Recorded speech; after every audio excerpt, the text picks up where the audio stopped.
કાલે નવી ગાડી લેવા જાવું છે એટલે આવી જાજુ બધા. તું સરપંચ માં આવ્યો ને 60 રૂપિયાનો હાર પહેરીને આખા ગામમાં ફર્યો ની દાડે મને ખબર પડી જીતી તારાથી કોઈ નહીં થવાનું. ઓછું ના ખાઈ કમણે ફોડી નાખ્યું. મારા ઘરે છોકરાની ચડી ધોયા વગર પડી છે. ચડી ધોવાનું પોણી નહીં. ટેન્કર મિલ ફટાફટ ફોન કરું હું.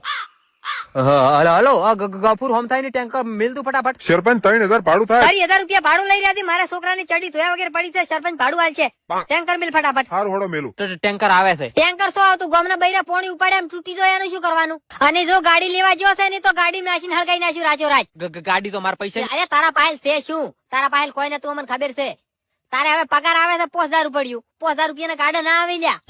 અલ્યા તને સરપંચ માં આયા 4 વર્ષ થઈ ગયા. 4 વર્ષ થી કર્યું શું? ગામમાં નહીં રોડ કર્યો, નહીં બોર કર્યો. ગામના 75 જણા સાબરામ રેસી નહીં. ગામમાં કોઈ ઘર લઈ આવ્યો. અલ્યા બાપડા નેહાલ ના નેહાળીઓ ન્યાયાની ગળસેડી ગળ્યા મરી જાય તારાથી કોકરી નહીં થાય એમ. ગામમાં કોઈ હગુ લઈ નહીં આવે એમ. બાજુના ગામમાં જઈને જોઈએ કેટલો વિકાસ થયો છે. અલ્યા કોક શરમ કર તું. 12 મહિને બધું થઈ જાય. ચિંતા ના કરો. અલ્યા શું ચિંતા ના કરે? બાજુનો ગામ જોઈને મને બળતરા થાય છે. લ્યા હવે હું નીકળું છું. ગાડી લાવ્યો ને કાલ તો ગાડી નાખીને હળગાઈ નાખ્યું.